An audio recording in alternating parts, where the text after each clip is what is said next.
Hey guys, welcome back to the channel. One of the biggest questions that I always get from players in DMs and messages that I get, as well as my own players, is how do I improve my second serve? One of the oldest sayings that you have in tennis is you're only as good as your second serve. And this cannot be stressed enough. In the women's game, women convert only 43 to 45% on their second serves, where in the men's game, you're looking to get to above about 65, 70. Winning of those points, right? We're not just talking about making them, but if on the women's side you're losing basically 1 out of every 2 second serves, you're not going to be in a good position to win matches. Today's video is going to take you through a great progression that you could then apply, reuse over and over and over again. I still use it myself to help you level up your kick serve. Instead of flopping that ball in, you're going to work on hitting an aggressive kicker that's actually going to move away from your opponent and allow you to get into a better position so that you can be in that point and actually have a weapon out of your serve.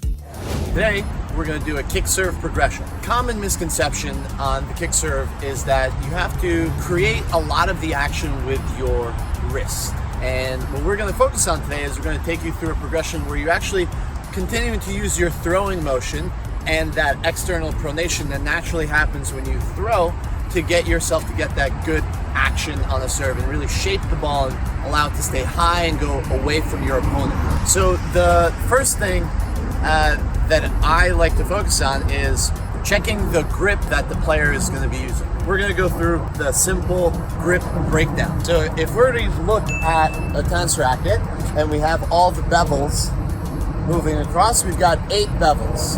Okay? The top one is 1, 2, 3, 4, 5, 6, 7, 8. Okay? Really simply, if we're to line up this part of our hand, I'm a righty, so it's the base knuckle and the opposite palm. So there's a straight line moving across this way. With 1, that's going to be our continental grip. So it looks like this, if you could see it from here. Here, got it? So as we move across, it's going to be Eastern, semi-Western, and then full Western. What I teach for the kick serve is instead of holding continental, you move over and you hold it as an Eastern backhand grip, which is the palm and knuckle line up on the top part of the racket. So it looks like this. If you're standing behind, you can easily see that that's the grip that I'm holding. With that in mind, we want to try to create a natural feeling where we're actually able to swing and pronate out to allow ourselves to clip the left side of the ball, brush up, push the ball out, and then finish accordingly. So now I'm going to take you through a simple progression with this grip and the motion in order to get a much more effective kick serve. The first part of the progression is going to be choking up in that same grip, just higher up on the handle. And what we're going to work on is we're getting ourselves to start in the abbreviated serving motion, the abbreviated trophy position, with our palm kind of facing down. And what we're working on is getting ourselves to pronate out as we brush up. So we want to create a little bit of shape. So we toss, and we brush out and pronate out. And we toss, and we're getting this brushing feeling as our hand naturally comes through the motion. Common misconception is that you're supposed to wrist a lot on the kick. And what I like to pay attention to is just giving a different cue, is that it's the forearm that's actually doing a lot of the rotation. Because once the forearm engages, then it's more of the shoulder, more of the body as well engaging into that serve. So we're starting from here in this abbreviated motion. We want to be going up and then pronating out with the forearm. Okay, so we're going to regress that a step further. We're going to start by rolling up the hand and the arm from here, and we're going to start to go up and out. That was a really good demo. So I'll take a few extra balls here so I don't mess that up. We're going to start down here, and we're going up and out. And we're really just trying to get ourselves used to going up and out this way. Again, rolling up the arm and across all of the strings. So we're getting a lot of brushing action. Okay? The next part of this same piece is you're starting here, slightly abbreviated, you toss up, and then you push the ball out.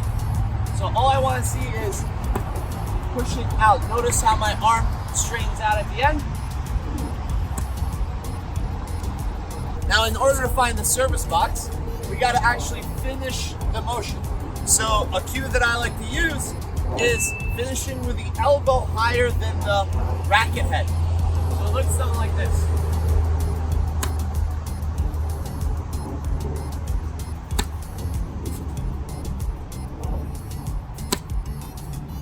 So what you're trying to get out of that is for the ball to bite down into the court. We're not focusing on the shaping piece just yet. We're worried about getting the ball to actually bite down and have a lot of brush. The sound that you're looking to hear on the kick serve is a TS sound, that's sound. So there's a lot of bite coming across the ball as you're creating that shape. Okay? Next piece that you want to focus on is tossing into 9 o'clock. So imagine there is a big clock right here, and you want to toss so that the ball drops into 9 o'clock, and that's where you're going to be making contact from. This is going to be important later when we work on shaping the serve a little bit, because you actually have to let the ball drop before you can bring it back up. So again, abbreviated grip, abbreviated motion, toss up, and getting the ball to move. So even on that one, the ball really kicked out. Right, so we're getting that nice light sound and getting a lot of pop into that as well. Already getting a decent amount of pop. All right, so that's the first step. So the second part of the progression as we adjust on the court is we're going from alley to alley. And the goal here is to really focus on hitting the left side of the ball to allow ourselves to push the ball out. So the difference between what we would know as a topspin serve and a kick serve. Topspin serve has the same spin on the ball, it's just moving through the court, right? The kick serve, we want it to bounce and kick out and away from your opponent, okay? So the way that we do that is we're really focusing on hitting the left side of the ball. As you're coming into this part of the progression, you can now slide back down on the grip. So you're holding that Eastern backhand grip. You're gonna be coming into likely a fuller motion, still tossing to 9 o'clock, and still really focusing on getting that brushing up and pushing out into the ball as well. All right, so let's try to get a few here. Toss up and letting it go through the alley. And again, toss up. And still try to get the elbow finishing higher so we can get that nice bite dip down into the ball and into the court. Again, really trying to see the left side and making contact with the left side of the ball. And ideally, you get the ball to cross the alley before the service line. So you're really getting it to hook out. Last two here. Decent bite on that one. And then even more so here.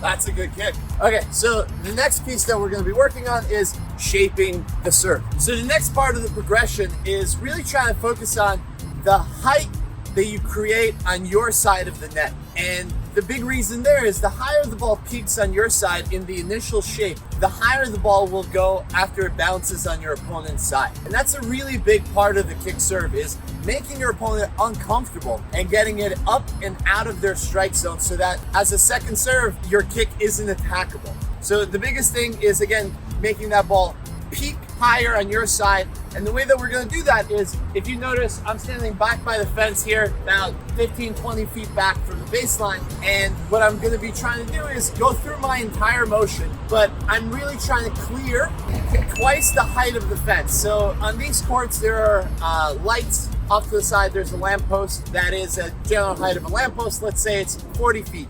That's an exaggeration. It's 30 feet, 25 feet. Okay, so 25 feet. All right, that's still a lot.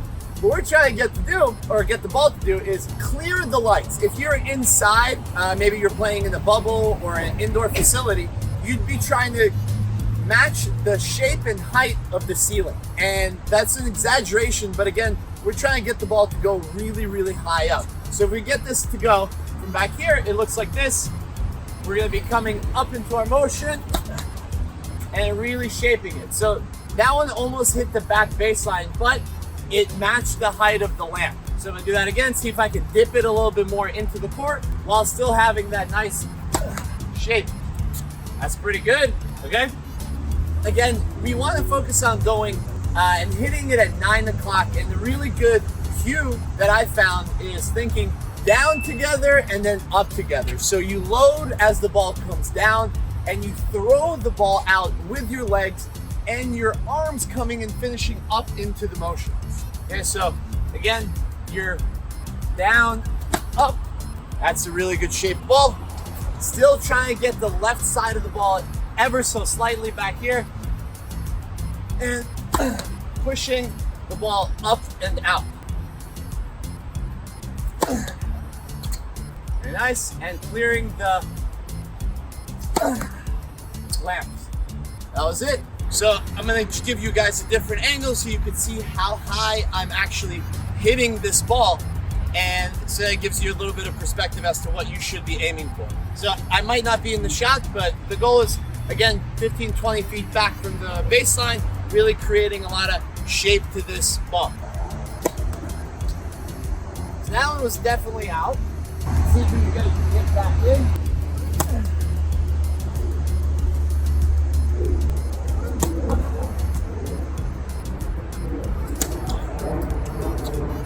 So those definitely weren't as good as my other ones, but you guys can kind of see I'm trying to match the height of those lamps as best as I can.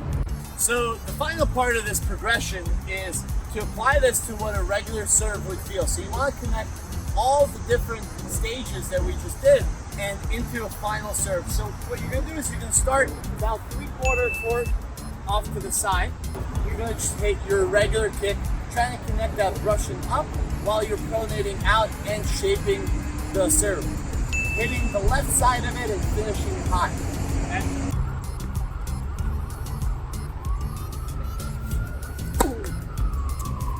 So every serve you make, you take a small step back over.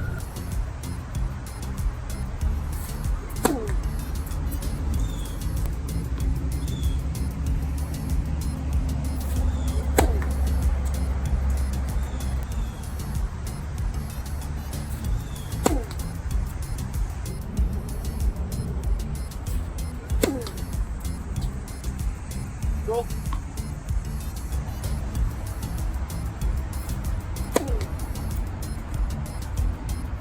That's the one.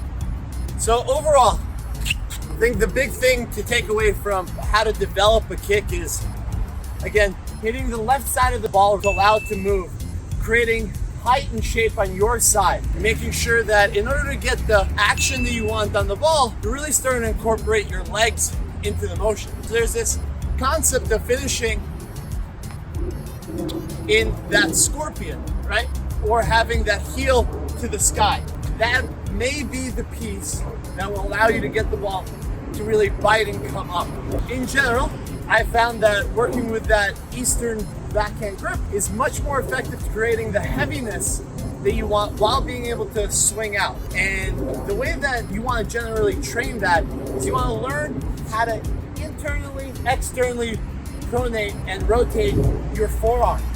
And there are many, many ways that you can work on it, but one of the ways that I found most effective is with the use of I believe this is a 2-pound lightweight medicine ball. So coming into the motion, allowing your palm to face your head, and then coming out. If we were to have a partner, you could throw the ball back and forth and really focusing on that internal rotation and then coming out to that external rotation. I hope you guys enjoyed this video. Again, I can't stress this enough. You are only as good as your second serve. 70% of all the points that we play end within the first 4 shots of a rally, and you have to work on your serve and return tremendously. This is an imperative part of being a successful tennis player, is working on your second serve and making sure that it is effective, efficient, and consistent. Go out there, work on it over and over and over, hit the reps. Make sure you guys like and subscribe to this channel and tune in next week for another great video. We're gonna help you guys level up your game.